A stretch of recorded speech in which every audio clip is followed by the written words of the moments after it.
Welcome. Tonight, we walk the muddy, blood-stained path of the defeated.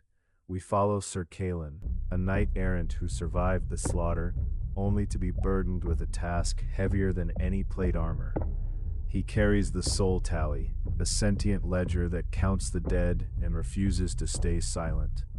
Settle in as we explore the literal weight of grief and the cost of a debt that can never be truly paid.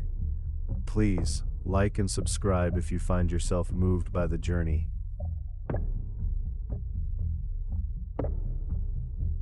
The battlefield of Mournfield was a vast, cloying sea of cooling iron and stiffened crimson wool, a landscape where the only thing that moved was the thick, bitter black smoke rising from the smoldering pyres of the fallen vanguard. Sir Kaelen stood amidst the wreckage, his breath rattling in a chest plate that had been dented by a mace blow he could no longer remember receiving. His horse was dead, a heap of gray flesh and broken leather. His squire was a nameless shape in the churned mud, and the grand army he had served was now nothing more than frozen meat for the circling crows.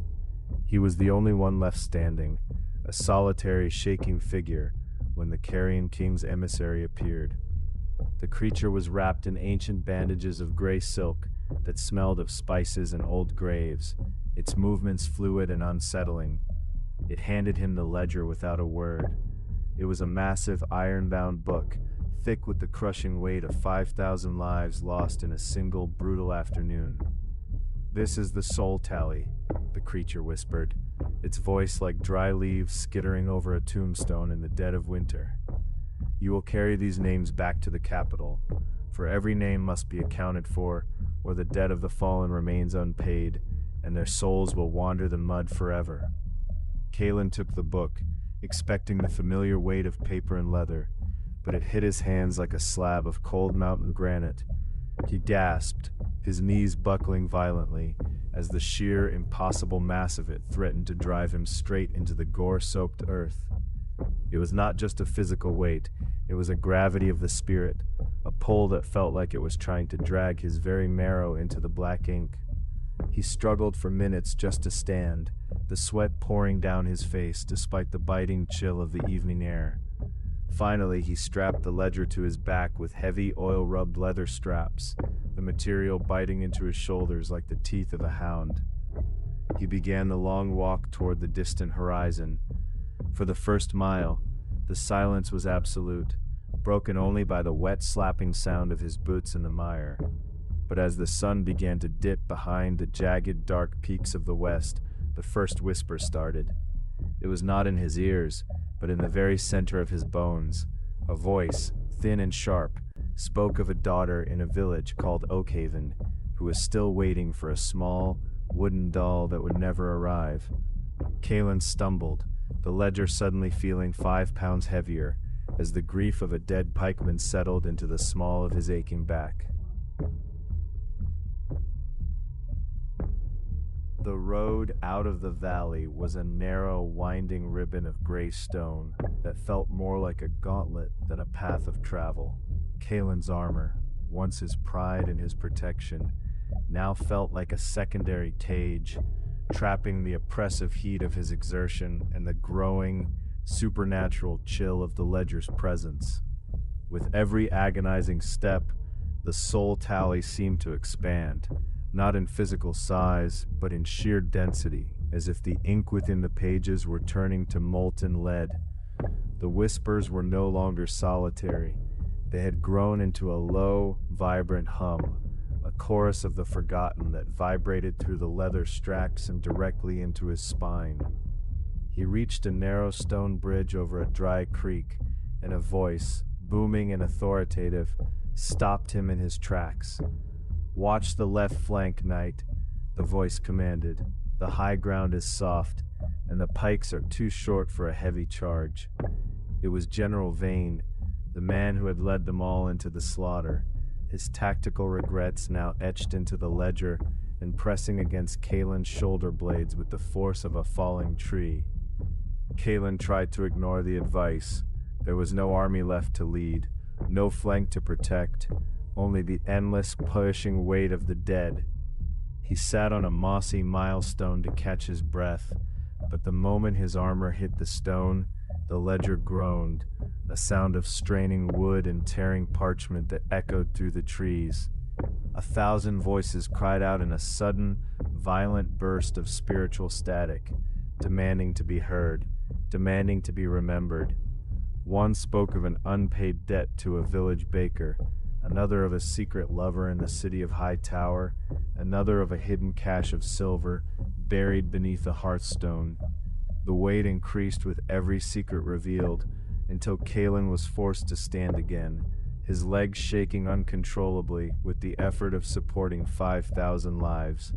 He realized then that the ledger did not just contain simple names, it contained the unfinished business of an entire generation of men.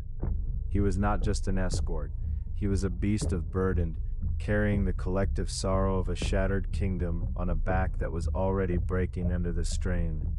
He looked at his hands.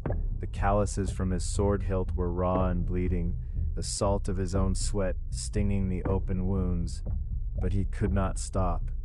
To stop was to let the tally sink into the earth forever, to let 5,000 souls vanish into the mud without a trace. And despite the searing pain, Kaelen was still a knight of the realm.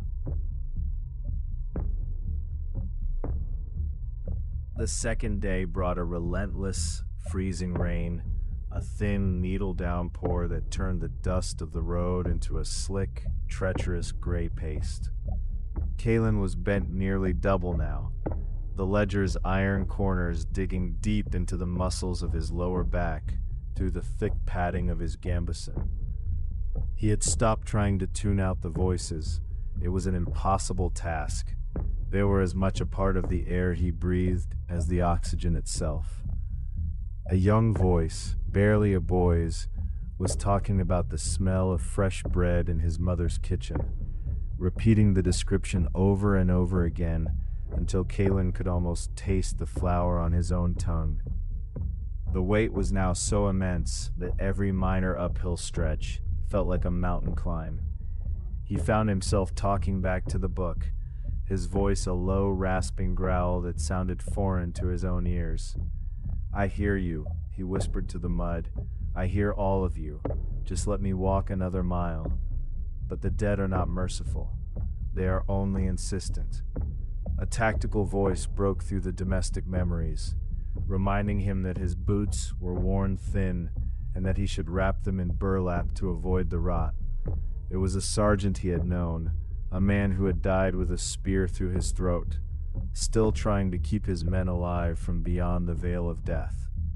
Kaelen followed the advice, tearing long strips from his own woolen cloak to bind his feet, and found that his grip on the road improved significantly. The ledger seemed to settle, just a fraction, as if acknowledging his obedience to the wisdom of the fallen. It was a terrifying realization. The book was training him, shaping him into a vessel for its own survival. He passed a burnt-out farmhouse, the charred remains of a life once lived, and the ledger screamed. A dozen names within the pages had once lived there, and their collective sudden grief hit Kaelen like a physical blow, sending him sprawling face first into the freezing mud. He lay there for a long time, the iron book pinning him down like a massive tombstone, the rain washing the blood from his brow.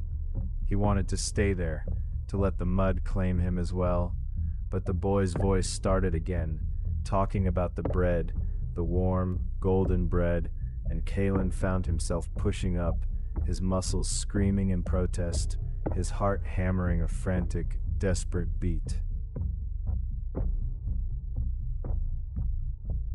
By the time he reached the rocky foothills of the capital, Kaelen was no longer a man. He was a walking, breathing monument to the fallen. His eyes were bloodshot and sunken deep into a face that had lost all its color. His skin pulled tight over his cheekbones like wet parchment over a skull. The ledger was now a massive, throbbing presence, a literal mountain of sorrow that required every ounce of his failing will to move a single inch. The whispers had become a roar, a constant, swirling storm of tactical errors, last wills, and bitter, stinging regrets. He could see them now, not with his physical eyes, but with a second sight born of absolute exhaustion. Faint gray outlines of men in tattered surcoats walked beside him in the twilight, their mouths moving in silent, unending explanations of why they had failed. They were not ghosts. They were the echoes of the ink, the soul tally projecting its heavy contents into the world around him, as if the world itself were a page. One figure, a knight with a shattered visor, pointed toward a narrow, hidden pass in the hills. "The main road is watched by scouts," the figure whispered. "Take the goat path. It is steeper, but the shadows are deeper and more forgiving." Kaelen obeyed without question, his boots slipping on the jagged rocks, the weight of the ledger threatening to pull him backward into the dark abyss at every turn. He felt the ribs on his left side crack under the extreme pressure of the leather straps, a sharp, grinding pain that made every breath a feat of heroic endurance. He began to tally his own life in his head, matching his own regrets against the names in the book. What did he have left in this world? No home, no family, no lord left to serve. He was a knight-errant whose only remaining purpose was to carry the dead to a city that likely did not want to hear their names or their failures. He thought of the Carrion king, the silent, bandaged figure who had given him this burden, and he realized the debt was not just for the fallen, it was for the survivors too. The weight of being alive when 5,000 good men were not was the heaviest tally of all to bear. He reached the crest of the final hill and saw the white spires of the capital in the distance, shimmering like a cruel mirage in the gray light, and for the first time in days, the voices in the ledger went completely silent. The heavy gates of the capital were closed tight, massive timber and iron bars meant to keep out the harsh reality of the war. Kaelen stood before them, a bent, shaking figure who looked more like a dying beggar than a hero of the realm. He did not have the strength left to shout, so he simply leaned his back against the rough wood, letting the iron soul tally strike the gate with a heavy, metallic thud that echoed through the entire city like a funeral bell. The sound was not a knock, it was a reckoning. Inside he could hear the frantic shouting of the guards, the clatter of armor, and the unmistakable scent of fear from a city that had hoped the war would simply stay in the valley. "Open," he croaked, his voice a dry, hollow sound that did not seem to belong to a living man. "I have the tally, and the debt must be heard." The gates groaned open, just a small crack, and the captain of the guard stepped out, his armor shining and uselessly clean. He looked at Kaelen, at the massive iron-bound book that seemed to be growing out of the knight's very back, and he recoiled in visible horror. "What is this madness?" the captain asked, his hand hovering over a sword that had never seen blood. "It is the debt," Kaelen replied, falling forward as the leather straps finally snapped under the impossible, spiritual weight. The ledger hit the cobblestones with a sound that shattered the peace of the morning, a boom that felt like a localized earthquake shaking the foundations of the palace. The iron bindings burst with a crack like a thunderclap, the pages fanning out like the wings of a dying, ancient bird, and the voices returned with a terrifying vengeance. 5,000 souls began to speak all at once, filling the narrow streets of the capital with the tactical advice of dead generals, the regrets of weeping fathers, and the simple, heartbreaking memories of boys who just wanted to see their mothers one last time. The captain fell to his knees, clapping his hands over his ears in a vain attempt to block it out, but the sound went deeper than physical hearing. The entire city began to feel the weight, the heavy gravity of the grief Kaelen had carried across the hills. The knight lay on the cold stones, his back finally straight for the first time in weeks, his breathing shallow and slow. He had paid his part of the debt.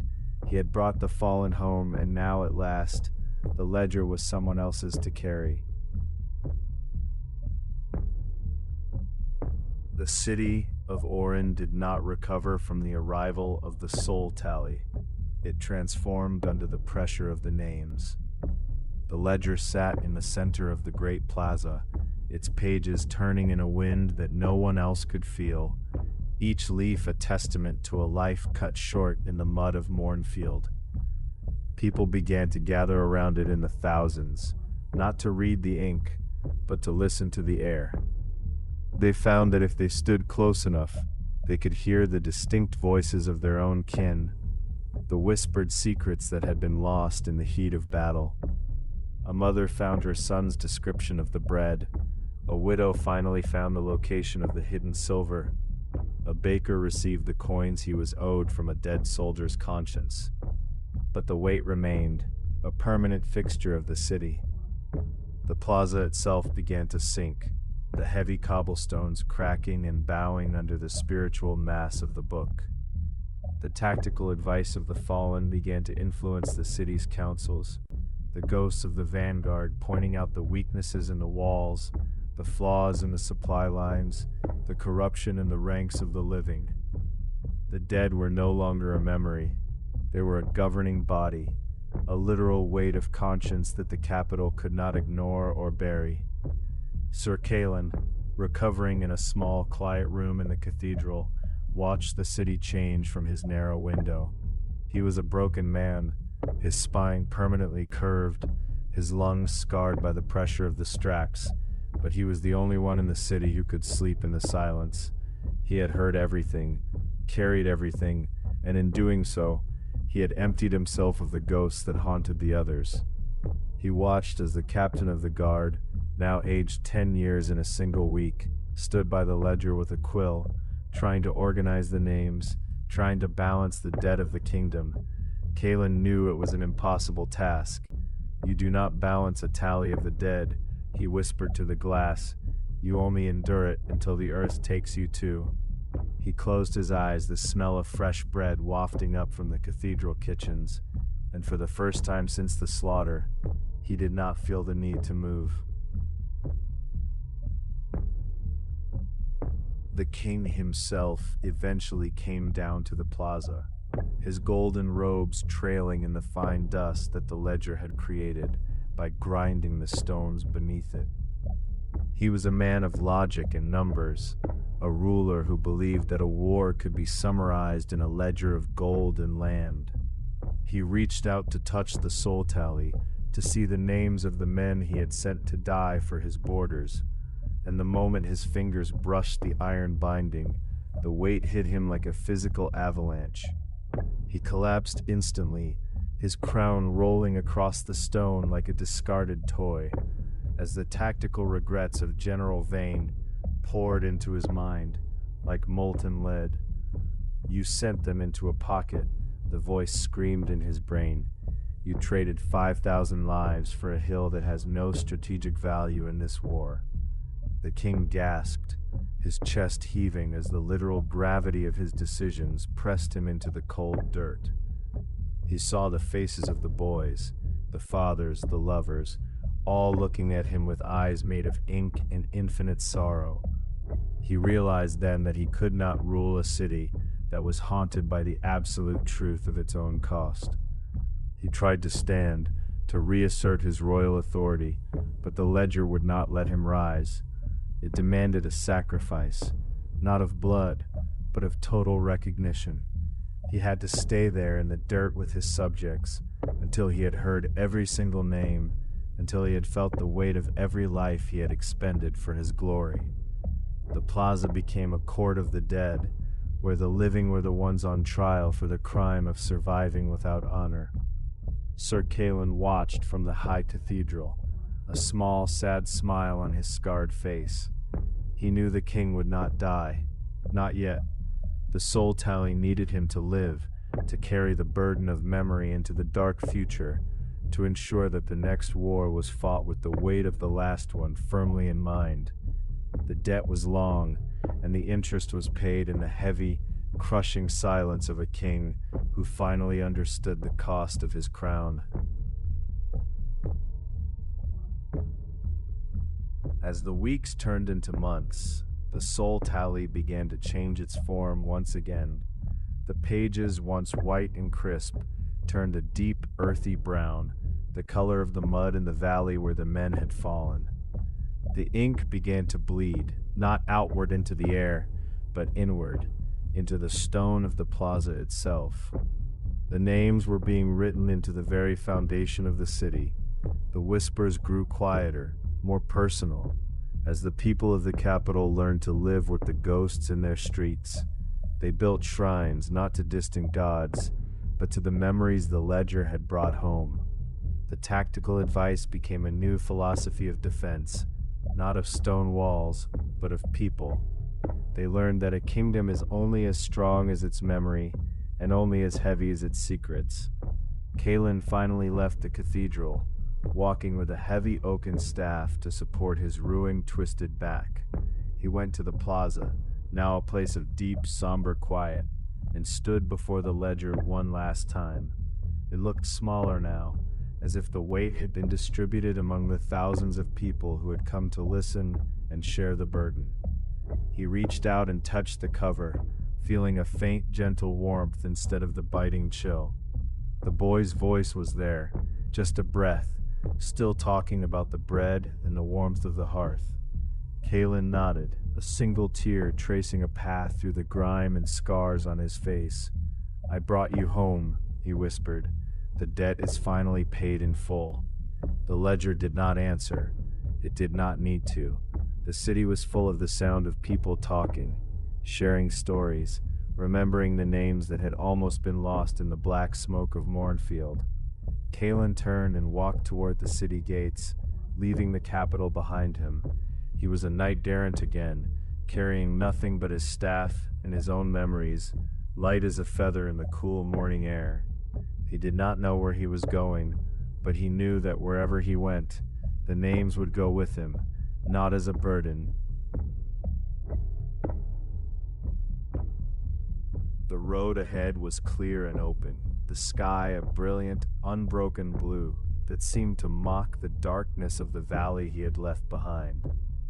Kaelen walked slowly, his staff thudding rhythmically against the earth, each step a quiet celebration of his own survival. He passed travelers heading toward the capital, men and women drawn by the stories of the magical ledger, all seeking a connection to what they had lost in the years of fire. He did not stop to talk. He did not need to. He saw the look in their eyes, the same look he had seen in the mirrors of the cathedral, a mixture of desperate hope and heavy, unspoken grief. He realized that the soul tally was only the beginning of a larger reckoning. The world was full of mournfields, full of battlefields where the names were still waiting to be tallied, still waiting for someone with a strong enough back and a steady enough heart to carry them home. He thought of the Carrion king, the creature in the gray silk bandages, and he wondered if there were others like him, wandering the wastes of the world, handing out ledgers to the survivors of the world's many pointless wars. "Is this my calling?" he wondered, his heart tightening in his chest with a new kind of weight. To be the one who counts the dead? He looked at his hands, the deep scars, the ink stains that would never truly wash away from his skin. He knew the answer before he even finished the thought. A knight-errant serves where he is needed, and in a world that forgets its own cause so easily, there is no greater service than to remember.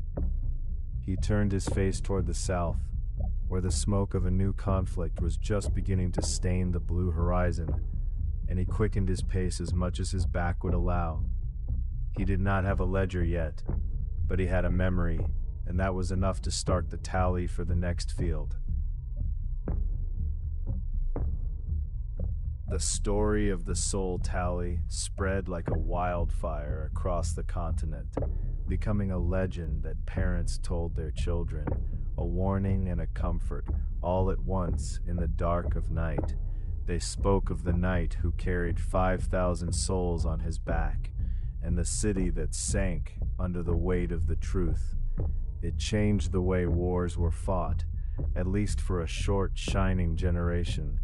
Generals were slower to charge, kings were more careful with their decrees, knowing that the tally would always find its way home eventually. But legends fade, and human memory is a short, fickle thing that craves glory over truth. In the north, a new lord was rising, a man who cared more for the glitter of gold than for the ghosts of his predecessors. He laughed at the stories of the magical book, calling it a fairy tale for the weak and the sentimental of heart. He began to gather his armies, polishing his armor and sharpening his spears, ready to write his own name in the annals of history in letters of blood. He did not see the figure in the gray silk bandages watching from the deep shadows of his council chamber, waiting for the first battle to be fought, waiting for the first name to be written in the new ink. The cycle was beginning again, as it always does, but this time there was a difference in the air. In the taverns and the marketplaces, people were talking about Sir Kaelen, the knight who was still out there, somewhere, waiting to pick up the next ledger of names. They looked toward the horizon, hoping they would never see him, but knowing that if the worst happened, he would be there to carry the weight, to bring the fallen home, to ensure that the debt was always, always paid in full. The Carrion King's debt was a long one, and it was written in a hand that never faltered.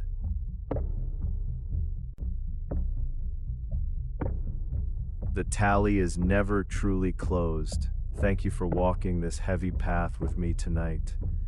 If Sir Kaelen's journey moved you, please consider liking the video and subscribing to our channel. Your support helps us keep the memory of these stories alive. Until the next name is written, stay grounded and keep the memories close.